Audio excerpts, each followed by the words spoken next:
It has been a year since the Pulse nightclub shootings in Orlando, Florida killed 49 people. The scene inside that place was horrific. Some of the survivors are still trying to cope with what happened, and that's true of the first responders as well.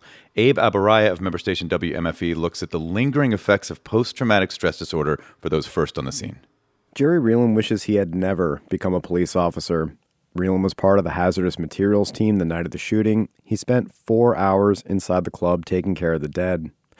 Now, triggers like a black marker or a white sheet yank him out of the moment and back to Pulse.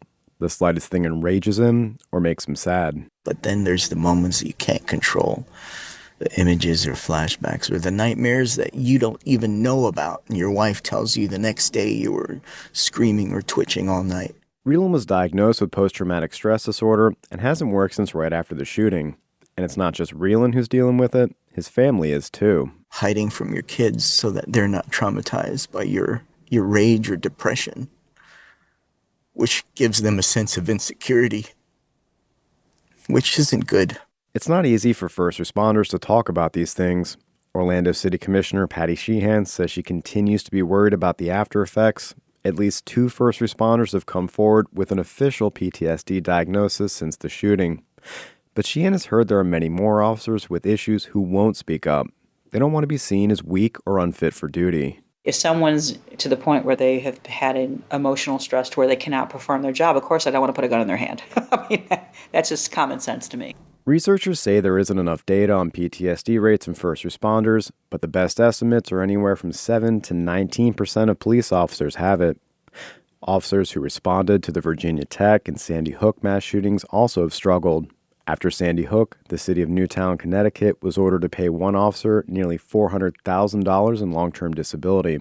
This year, the Florida legislature was unable to pass a bill that would have expanded workers' comp benefits to first responders with PTSD. I don't think officers are disposable. That's Ron Clark, a retired officer who works with Badge of Life, a police suicide prevention group. He says when he started, people were told to tough it out. Officers used alcohol or drugs to deal with it, and if you spoke up, you were likely to get fired. And it really comes down to the police officers are human beings. They're affected by what they see out there. Families wiped out in car accidents, suicides, just name all the horrors that you can think of. So how do you cope with those horrors once you've seen them?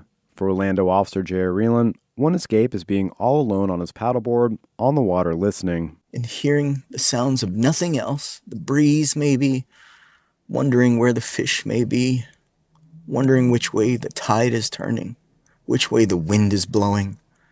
For some reason, nothing dark follows me there and I can reset. Reset, he says, and find serenity. For NPR News, I'm Abe Abaraya in Orlando.